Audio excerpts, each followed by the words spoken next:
Hello, and welcome to a short homily for Proper 27 Year A.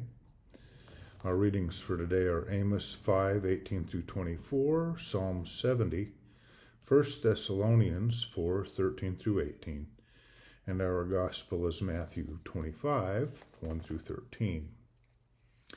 In our Gospel lesson today, we hear the parable of the 10 bridesmaids. Two groups of bridesmaids, the foolish and the wise, some prepared and some not. The prepared able to attend the wedding feast, the unprepared refused entrance.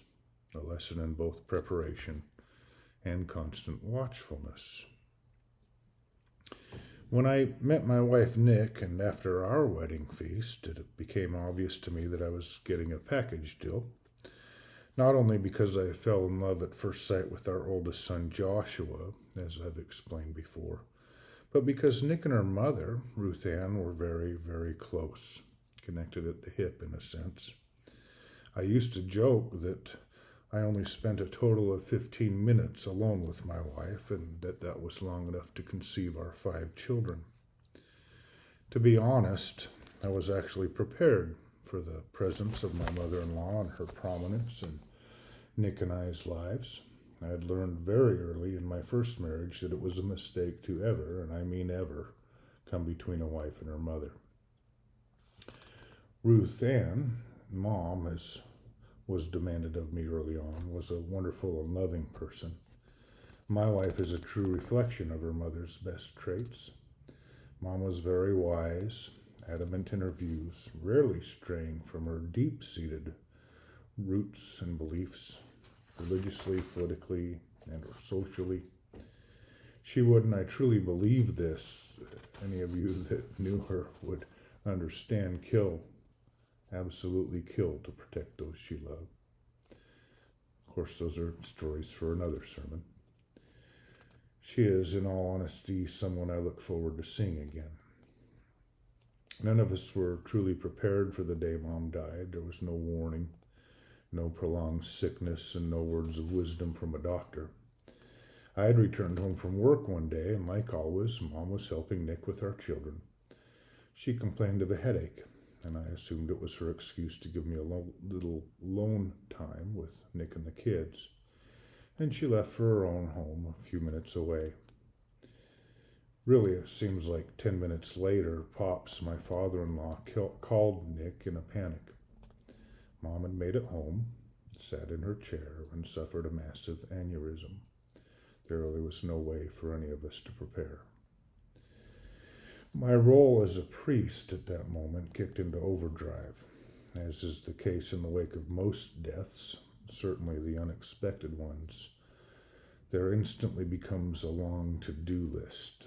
I won't go into details. Most of you, maybe all of you listening today, know what I'm talking about.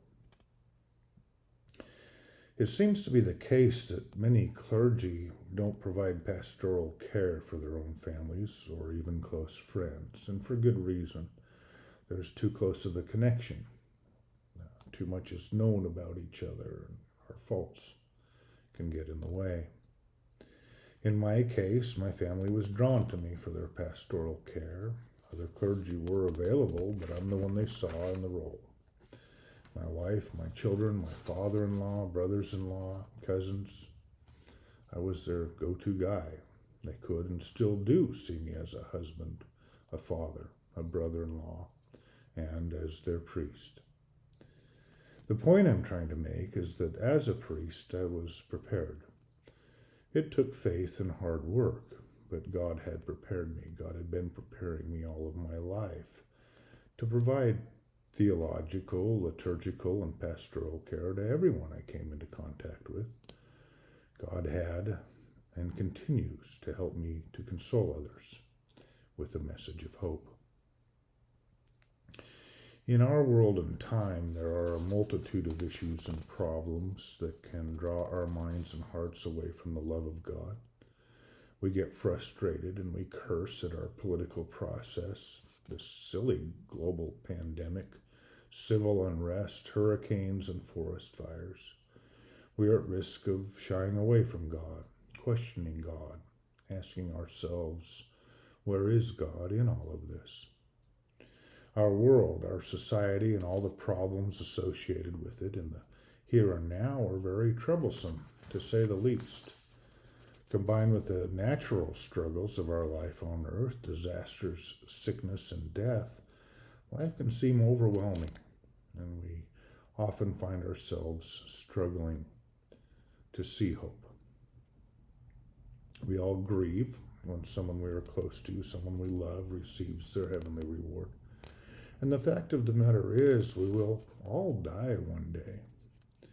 In today's epistle, Paul reminds us to console each other with the message of hope. God will raise us up as God raised his son Jesus. What I've witnessed over the past year is that even during a pandemic, a time of social isolation, a time when we could easily lose our faith, we are living into the love of God and God's message of hope. Trying times have actually strengthened our faith and our resolve to love our neighbor as ourselves. We worship together online through virtual means. St. Timothy's Sunday attendance has actually nearly doubled. Our website is regularly updated with information and avenues for online giving and support of charities, weekly sermons, and more. Our weekly updates contain necessary information to keep us updated on the local needs of our congregation and friends. We call people and send cards and write letters. We even managed to pull off a social isolation fundraiser for local charities last Friday, raising over $1,700. Early Christians believed that the second coming of Christ was imminent, that he would return during their earthly lifetimes. And yet here we are nearly 2,000 years later. We're still waiting, and that's okay. We need the time.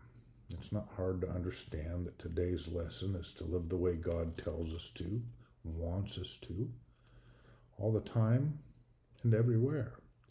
Not just when a silly man-made date rolls around or when we compare our world to the book of Revelations. We know neither the time nor the hour. Jesus is reminding us that we must live our lives as true children of God. We are to share our oil and strive to be a witness to God's love. We must be the ones who point toward God in everything we do. That's how we stay prepared. It's through our daily kindness and our example of what's important in our lives. We are to console each other with the message of hope.